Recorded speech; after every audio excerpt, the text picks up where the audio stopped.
Hi friends, 69,000 शिक्षक भर्ती में एक बार फिर से आपका स्वागत है। और उत्तर कुंजी का विवाद बढ़ता ही जा रहा है, जैसा कि आप देख रहे हैं, क्योंकि उत्तर कुंजी में सुनवाई हुई और कई बार ऐसा होता है कि डेट आगे लगाई दी जाती है बार बार। ऐसा ही एमआरसी केस पर भी हुआ था, क्योंकि सरकार ने अब तक सरकार चाहती तो उन मुद्दों का निस्तारण कर सकती थी, लेकिन सरकार ने उन मुद्दों का निस्तारण नहीं किया। या यूँ कह लो कि सरकार ऑर्डर आने का इंतज़ार कर रही है।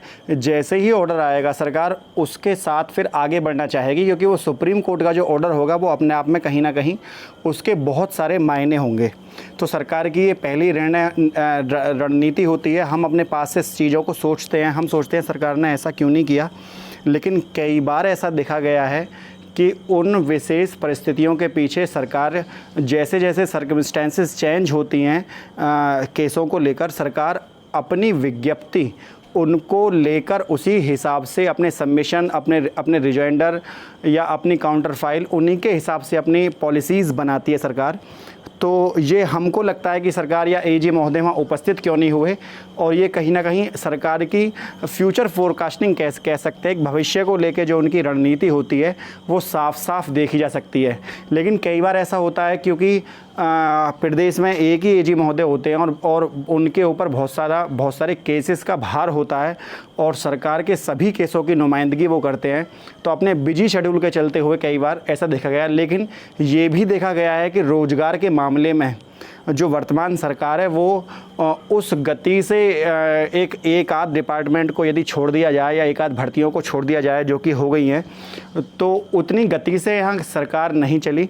लेकिन शिक्षक भर्ती के मामले में जो सतीश द्विवेदी जी हैं, उन्होंने बहुत अच्छा यहाँ पर अपनी क्रियाशीलता को दिखाया और बहुत ही प्रगति के साथ यहाँ पर भर्ती देखी गई। तो ये एक पॉजिटिव रिजल्ट देखा जा सकता है और सरकार की क्रियाशीलता और सरकार की कार्यशैली को साफ साफ यहाँ पर दर्शाता है। ऐसा ही 69,000 शिक्षक भर्ती में जो रिक्रूटमेंट हुआ है उसकी पॉलिसीज़ को लेकर सरकार ने जो आगे आने वाली जो सुप्रीम कोर्ट की रणनीति है, अपने सबमिशन में उनको साफ साफ जाहिर कर दिया है। उधर 69,000 शिक्षक भर्ती में सरकार ने अपना सबमिशन दाखिल कर दिया है। उसका सबसे अच्छा फ़ायदा यहाँ पर सरकार को ये मिला है कि सरकार ने ये कार्य किया है कि जो पुराने जितने भी ऑर्डर थे, चाहे वो म्युनिसिपैलिटी वाला हो, चाहे वो आपका जो आगामी हाई कोर्ट के आदेश हों, उन सभी आदेशों को वहाँ पर टैग कर दिया गया है। और 60-65 की जीत की प्रबल संभावनाएं यहाँ सरकार के द्वारा अब देखी जा सकती हैं, जो कि एक बहुत ही अच्छी रणनीति और जिसका बहुत ही अच्छा पॉजिटिव फ़ायदा यहाँ सरकार को देखने के लिए मिलेगा। उधर 69,000 टीचर्स वैकेंसी में सबमिशन इतना ताकतवर दाखिल किया गया क्योंकि सरकार को पता है, सरकार को यहाँ जितने भी केस डाले गए थे, जितने भी एआई डाली गई थी, उन सभी के ऊपर जवाब देना है। अब चूंकि सरकार को सभी केसेस के ऊपर जवाब देना है, तो सरकार को यहाँ पर जो सबमिशन था वो भी ऐसा ही दाखिल करना था। लेकिन सरकार कहीं ना कहीं 22,000 सीटों को लेकर कहीं ना कहीं रणनीति बनाने में असफल रही होगी, क्योंकि सरकार ने कभी भी उन 22,000 सीटों का जिक्र नहीं किया और बार बार उनको डिनाई किया गया है कि उनको लेकर नई भर्ती निकलेगी। इसको लेकर आगे चले थे बीएड लीगल टीम के सदस्य।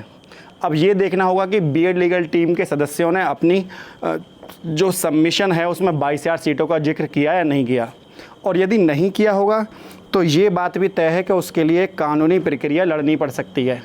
क्योंकि आनंद कुमार केस का जिक्र से केस की 24 जुलाई को जो सुनवाई हुई थी, उस केस की जज साहब की पहली लाइन जो थी वो आनंद कुमार केस 1,37,000 पदों के वायलेशन को लेकर शुरुआत हुई थी। और जज में साफ साफ जो सुनवाई हुई थी, उस सुनवाई में साफ साफ देखा जा सकता है कि 1,37,000 पदों पर जो निर्णय होना है, उस निर्णय के सापेक्ष जो भी काउंटर फाइल दाखिल किए गए, जो भी एआई दाखिल हुई, जितनी भी पिटीशन फाइल हुई, उनमें सरकार की तरफ से 1,37,000 पदों पर भर्ती का तो जिक्र हुआ, आनंद कुमार केस का वायलेशन का जिक्र हुआ, लेकिन उस हिसाब से क्योंकि सरकार ने 68,500 भर्ती निकाली, सरकार को 2 भर्तियां निकालनी थी लगातार 1,37,000 पदों पर।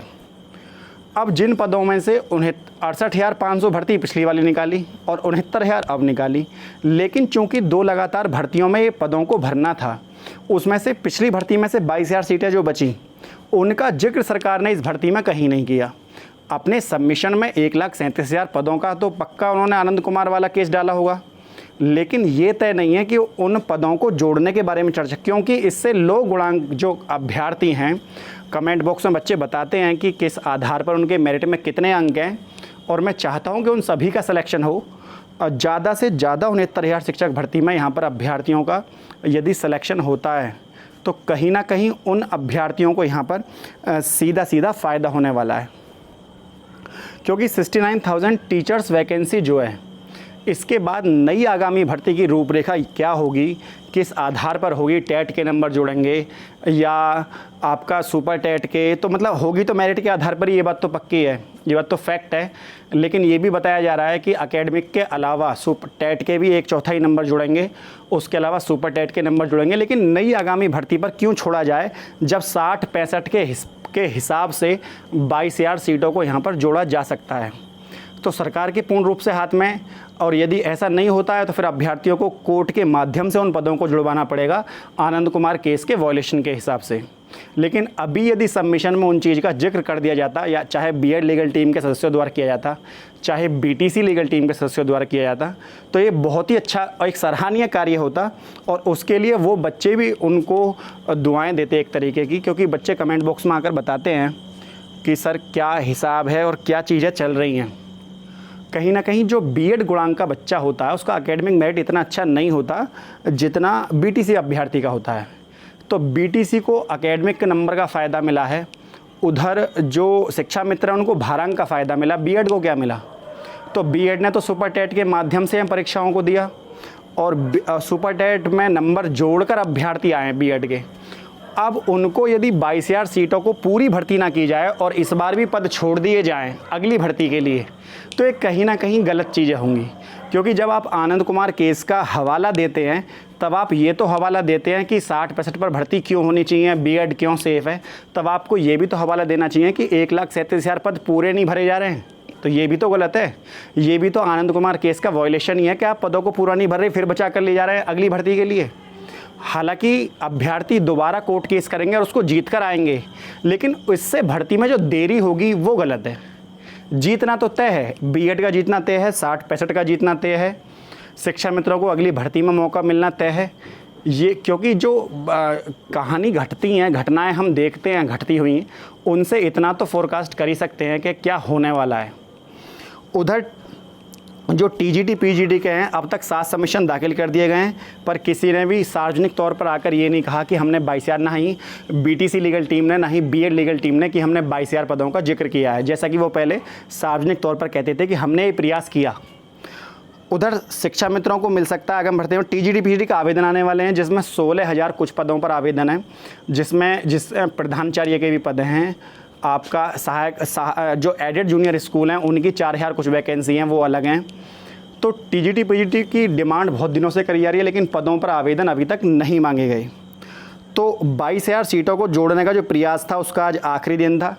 ये मुझे पता नहीं कि किस व्यक्ति ने उसके ऊपर कार्य किया, अगर किया होगा तो बहुत अच्छी बात है, और नहीं किया तो अभ्यर्थी उसके लिए आगे प्रयास करेंगे।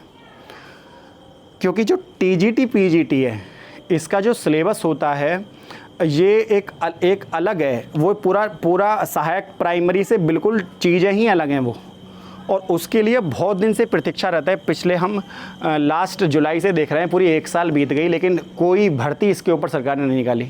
तो ये कहीं ना कहीं रोज़गार को लेकर जो ढीला रवैया है, इसका भुगतान अभ्यर्थी को करना पड़ता है। अब आप लगाइए कि जो 72,825 वैकेंसी घटी, उसके बाद 12,000 कुछ पद भरे गए, अलग से उस पर भी विवाद है।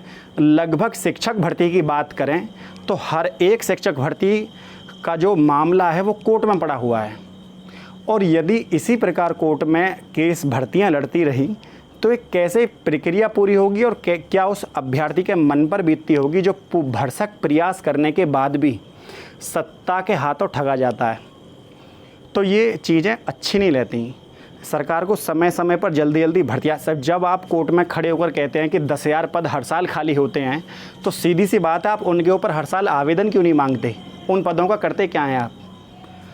क्योंकि जो पद खाली हुए हैं वो किसी स्कूल में पढ़ाने वाले टीचर ही होंगे, तो वहाँ पर जो उनकी जगह आप किन को प्रमोट करते हैं, क्या क्या क्रियाशील, क्योंकि पहले जो होता था, पहले बीटीसी का बच्चा प्रमोट होकर जूनियर में जाता था, क्योंकि पहले बीटीसी वालों को ही प्राइमरी अलाउ था। लेकिन अब वो आप उन पदों को खाली रखते हैं। 4 साल में एक बार भर्ती निकाली, वो भी 4 साल फिर कोर्ट में लड़ी, तो 8-8 साल, 3-3 साल, 2-2 साल भर्ती केस में चली जाती है। उधर जो बच्चा बैठा है प्राइमरी में 5वीं तक पढ़ने के लिए, वो किसान के बच्चे हैं, उनको आप टीचर भी मुहैया नहीं करा पाई समय से।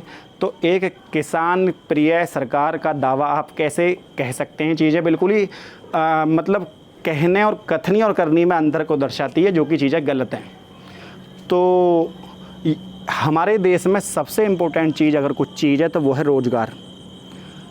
2 चीज़ें हैं, अगर आप कोई पैसा है, दादा लाई, बहुत अच्छा, तो आप बिज़नेस कर पाते हैं, या आप कहीं प्राइवेट नौकरी करते हैं, उसमें भी फ्यूचर है। लेकिन ये बात भी सच है कि यदि आप होनहार हैं, आप IAS PCS के बारे में सोचते हैं, तो यदि नींव ही पक्की नहीं रहेगी तो अभ्यर्थी कहाँ से कुछ बन पाएगा। तो उस नींव को पक्की करने के लिए एक शिक्षित टीचर का होना बहुत ही ज़्यादा आवश्यक है। उसकी रूपरेखा को देखते हुए तुरंत भर्ती 1-2 महीने में भर्ती यदि निकाली जाए तो बहुत अच्छा है। और सभी पदों को, लगभग 3 लाख पद खाली हैं, उनके लिए सरकार आवेदन मांगे और सभी अभ्यर्थी जो नौकरी की बाट जोह रहे हैं, सबको नियुक्ति पत्र दिए जाएँ। फ्रेंड, यदि वीडियो आपको अच्छी लगी तो वीडियो को लाइक, शेयर और चैनल को सब्सक्राइब करना ना भूलें। आज के लिए इतना ही। जय हिंद, जय भारत।